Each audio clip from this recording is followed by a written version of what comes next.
Благодарам, председателе. Имено не знам, министре Спасовски, зашто сте најдовте вака прозван така агресивно да ни реплицирате и тука да ни делите лекции. Прв на кој што треба да му биде срам да спомна гранично управување сте вие. Елементарна срам треба да имате вие како министер, заради тоа што се што се случи во изминатиот период, сето она поменување на граници 130 пати, сето она возење во меѓународен транспорт без лиценца, сето она кое што се случуваше со оној немил настан, вие сте еден од директните виновници заради тоа што министерството што го управувате едноставно не се справува со тие предизвици како што треба. Тоа е прво. Второ, ни делите тука лекции за гранично управување, а вие имате координатор, овој Пивоваров, кој што вели дека граѓаните се криви заради тоа што не побарале документи од возачот на автобусот.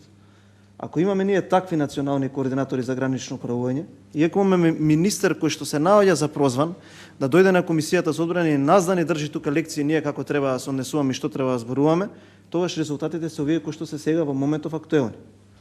И на крајот нема да бидам долг, не можете вие да ни кажете што ќе правите ако сте на наше место, можам јас да ви кажам што јас би правил сега да сум на ваше место. Би се спремал за она што ме чека од моментот кога повеќе нема да бидам министер, а за среќа на граѓаните на Република Македонија, веројатно после 12 декември нема да бидете министер, па ќе може некој што разбира, без разлика од која политичка провиниенција доаѓа, да може тоа министерство да го доведе во ред и да не ни се случуваат вакви работи. Затоа што е нормално секоја политичка опција која што ќе може да ги управува институциите, да биде судена од граѓаните по добрите работи или по грешките кои што ќе ги прави или непопуларните потези кои што ќе ги влече кога ќе ги управува институциите. И тоа е во ред и ја тоа го разбирам како еден квалитетен надпревар на политички идеи.